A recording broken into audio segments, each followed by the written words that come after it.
El cardenal arzobispo primado de México, Carlos Aguiar Retes, cumple 4 años en el cargo. ¿Qué evaluación podemos hacer?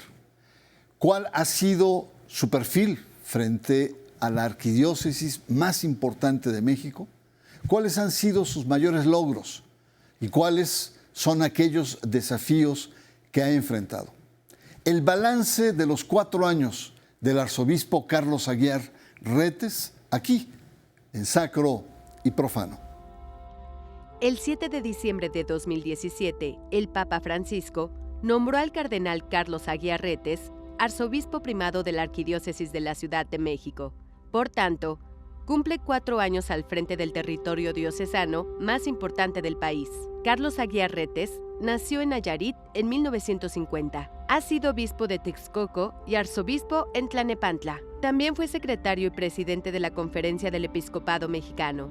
Su trayectoria en las estructuras de la Iglesia es larga. Ocupó la Secretaría General y la presidencia del Consejo Episcopal Latinoamericano, CELAM. Ahí entabló una profunda amistad con el cardenal de Buenos Aires, Jorge Mario Bergoglio, futuro Papa Francisco. Durante estos 4 años, el logro más importante del cardenal Aguiar ha sido subdividir la arquidiócesis. Con la aprobación de Roma, creó las nuevas diócesis de Iztapalapa, Xochimilco y Azcapotzalco. No obstante, el terremoto de 2019 y la pandemia han debilitado los proyectos del cardenal Aguiar y han dejado la arquidiócesis en una situación vulnerable. Es evidente decirlo, pero el cardenal Aguiar es el hombre fuerte del Papa Francisco en la Iglesia mexicana. Buenas noches. El cardenal Carlos Aguiar Retes, arzobispo primado de México, llega a su 4º año al frente de la arquidiócesis más importante, más histórica de este país. Su predecesor, el cardenal Norberto Rivera, estuvo 22 años en el cargo. Hasta el momento, Aguiar Retes ha dejado o deja claroscuros en su gestión, pero sobre todo espacios grises.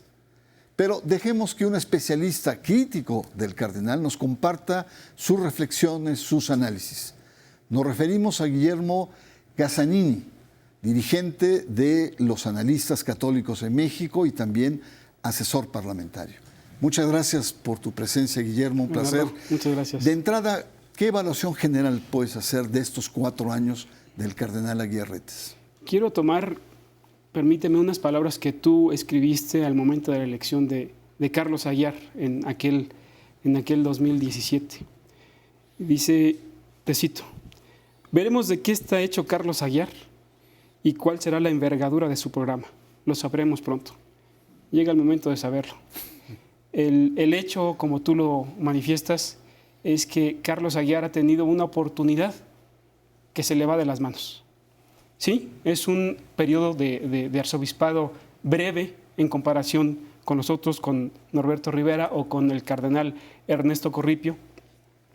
Y llegó con este empuje, sobre todo inflado por la dinámica de la transición, que como siempre tenemos expectativas, buenas, malas, ajustar, atornillar lo que se debía.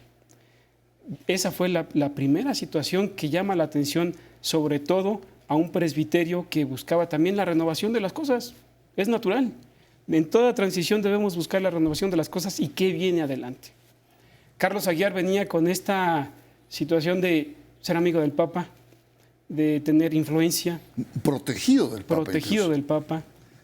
Y sobre todo con la sospecha de estar buscando un cardenalato que le fuera proyectando a una de las grandes diócesis que tenemos en el país. Primero Monterrey, Guadalajara, que también tiene ahí su buena historia, y por fin la Ciudad de México. La catapulta, evidentemente, Tlalnepantla. El Valle de México siempre ha sido, digamos, el motor en la búsqueda de este poder que ha tenido el arzobispo Aguiar, y entramos en esta situación de la transición. Es difícil tener en cuenta este sentir del presbiterio en este momento, pero podemos tener un punto de vista muy claro al momento de que llega y comienza a menear las fichas del poder para alinearse con un aparato específico, que es lo primero que tenemos en este punto de vista. Que esto es uno de los aspectos que llamó la atención desde el inicio de su periodo.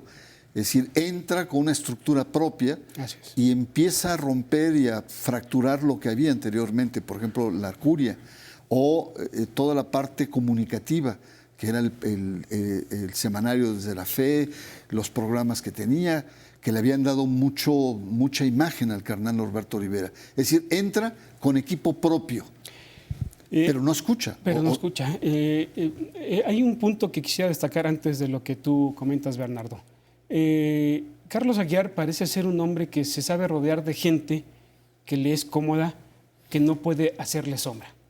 Lo vemos actualmente en el Arzobispado de México. Aunque tiene en estos momentos 5 obispos auxiliares, tal parece que mejor los obispos nos quedamos en esto de que si te meneas, no sales en la foto. Vienen relevos importantes en la arquidiócesis, en la provincia de México. Sin embargo, el clic con el presbiterio parece que no ha sido ni en Texcoco, ni en Tlalnepantla, ni en la Ciudad de México. Se ve el hombre burócrata, el hombre que impone, el hombre que sabe mandar, pero no aterrizar. Y no lo digo yo. Estando con los curas de a pie, los que están en la trinchera, están esperando a alguien que de veras haga cabeza y sobre todo una sintonía pastoral que en estos momentos no lo encuentran. Y eso es doloroso. ¿Por qué? Porque como tú lo sabes, nuestro auditorio también lo sabe, el hecho de que un obispo llegue a una arquidiócesis primero debe tratar con quien debe ser colaborador, sus presbíteros.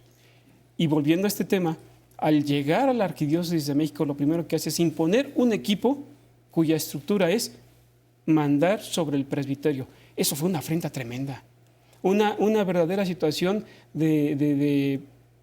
con todas las palabras, de darle una cachetada al presbiterio tal cual, donde dice, estos son los que van a mandar conmigo y ustedes deben acatar las cosas como debe ser. Marilú Esponda, Pisa Sámano, Manuel Corral, una muchacha que ahí también se incorporó, Marimar, que no me acuerdo su apellido, pero son los que llegan con esta estructura ya del arzobispo y el presbiterio se queda, ¿y nosotros qué? Esa oportunidad fue perdida absolutamente por el arzobispo Aguiar. Y encontramos entonces la fractura total que en estos momentos en el Arzobispado de México es muy dolorosa y en consecuencia tenemos entonces la descristianización de la Ciudad de México, una división que están aprovechando las diócesis circundantes, Azcapotzalco, Xochimilco e Iztapalapa, pero sobre todo la baja de católicos, y esto es una cosa que debería interesar al Vaticano. Muy bien, pues vamos a hacer una breve pausa, Guillermo. Yo le recuerdo que estamos haciendo un balance de 4 años del arzobispo Carlos Aguiar Retes. Y es cierto, Carlos Aguiar Retes al parecer va a ser un periodo corto, comparado incluso con el de Miranda, que fue largo, el periodo de Corripio y también los 22 años del cardenal Norberto Rivera. Hasta aquí lo, digamos, descatable es que entra con un equipo propio, no escucha, sino impone una serie de reglas con una serie de personas. Y algo que es preocupante, que yo también lo he comprobado, Guillermo, en contactos con sacerdotes de la propia arquidiócesis, es que no hay clic con el cardenal. Vamos a una pausa. Usted está en Sacro y Profano.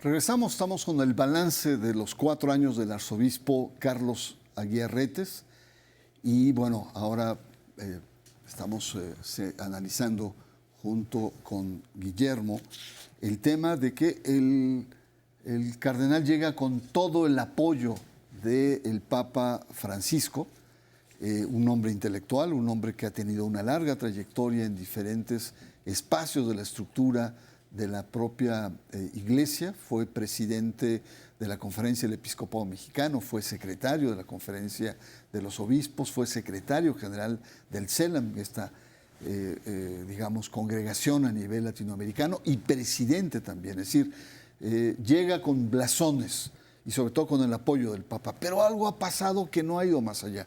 Quisiera hacerte 3 preguntas o 3 bloques de pregunta. Una política, inevitable. 2, una pregunta pastoral. Y 3, una pregunta simbólica.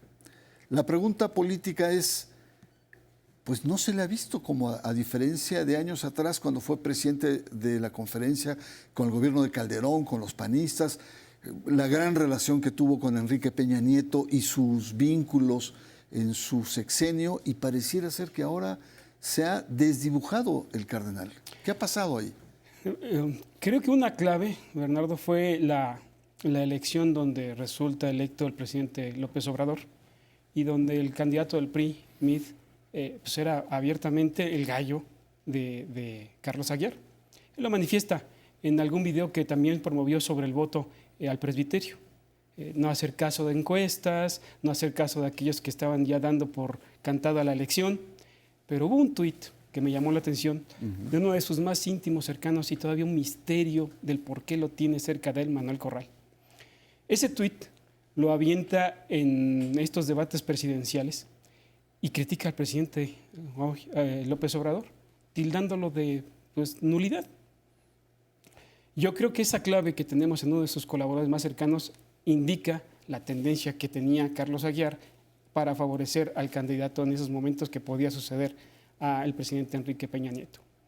Pero también Carlos Aguiar, yo puedo, y lo afirmo, sería cuestión también de corroborar, pero tengo esa impresión, no es de las simpatías de López Obrador. No, es evidente. Eso Casi no hay contacto. Tiene más contacto con el nuncio.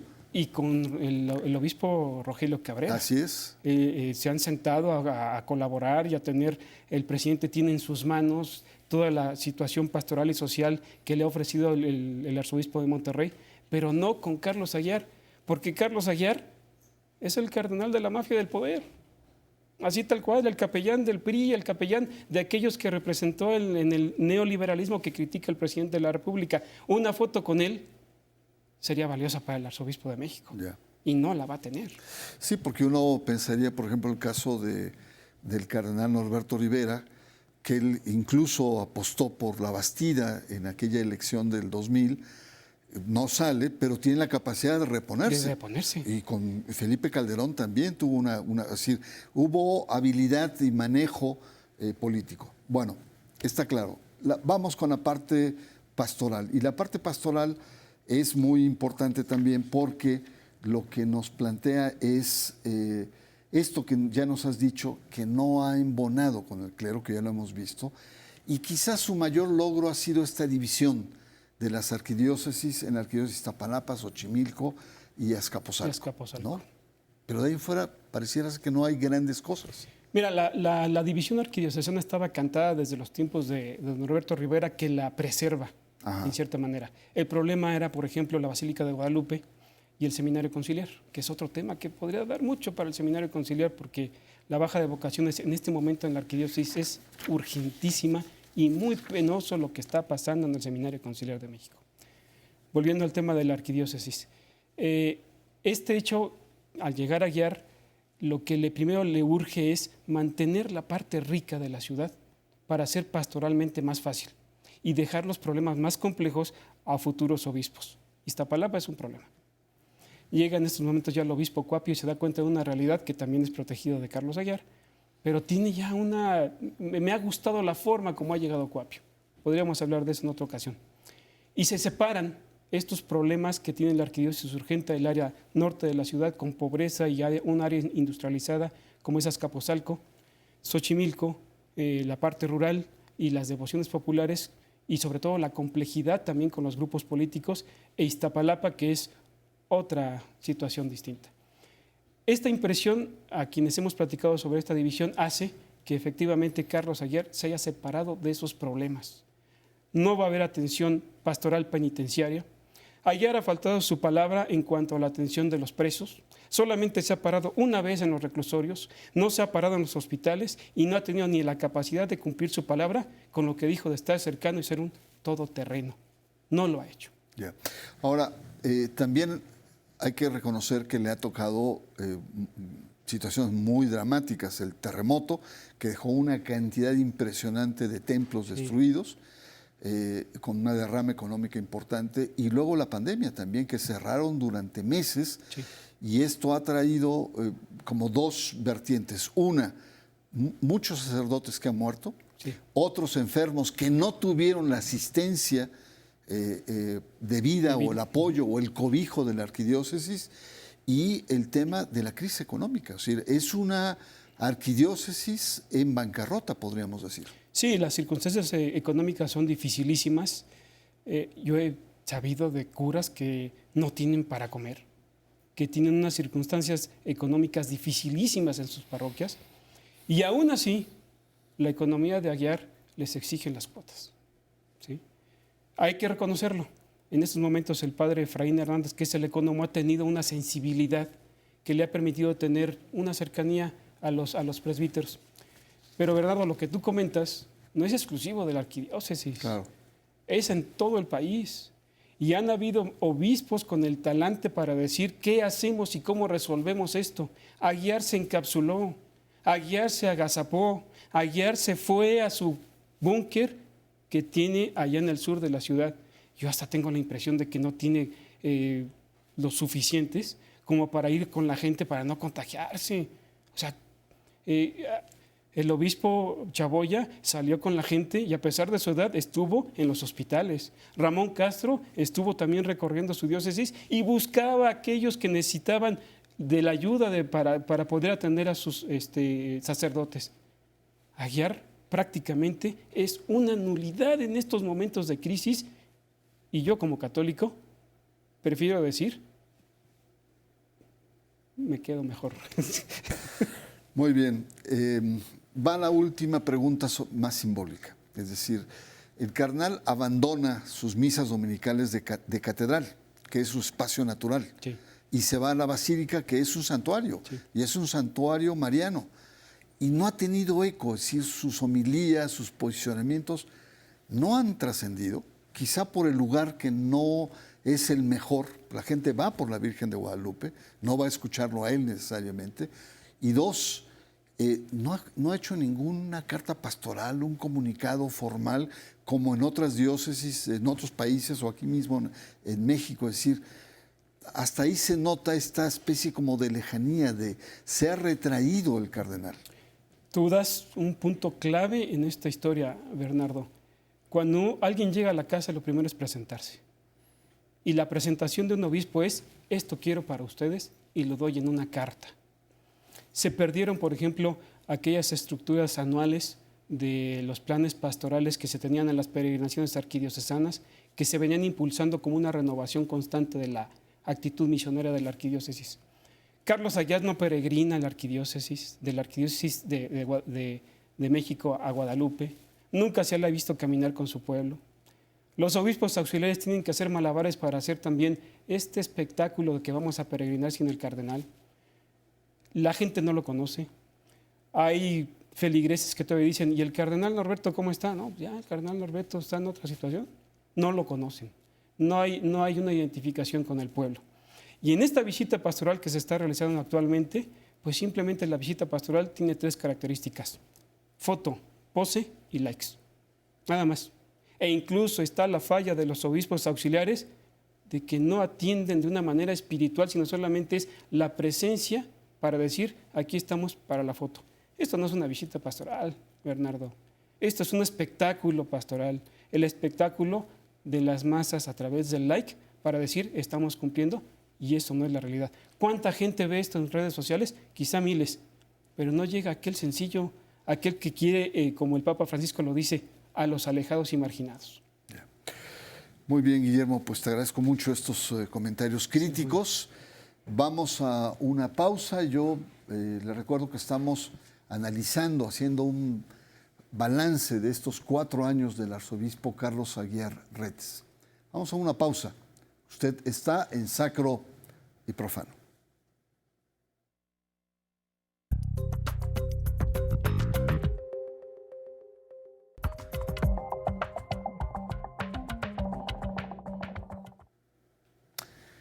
Regresamos, estamos analizando estos 4 años del cardenal Aguiar Retes, Carlos Aguiar Retes, y la verdad que el saldo no es positivo, hay que decirlo con toda honestidad. Ausente, no se siente su presencia, no se percibe un proyecto, y como Guillermo lo dijo muy claramente al principio, esto es en detrimento de la, podríamos decir, la catolicidad de la arquidiócesis. Y yo te pregunto de manera pues, muy sincera, ¿no será que el cardenal no está para lo pastoral? Es decir, está más, es un hombre intelectual, inteligente, culto, no es un príncipe de estructuras o un príncipe que está más cómodo en la planeación, en el escritorio, etcétera, que en la acción? Sí. Aguiar hay que reconocerlo, tiene una carrera que lo certifica en el CELAM, la SEM y en las diócesis en las cuales ha tenido presencia. Es un hombre de escritorio, sabe planear, pero también es un príncipe de aeropuerto.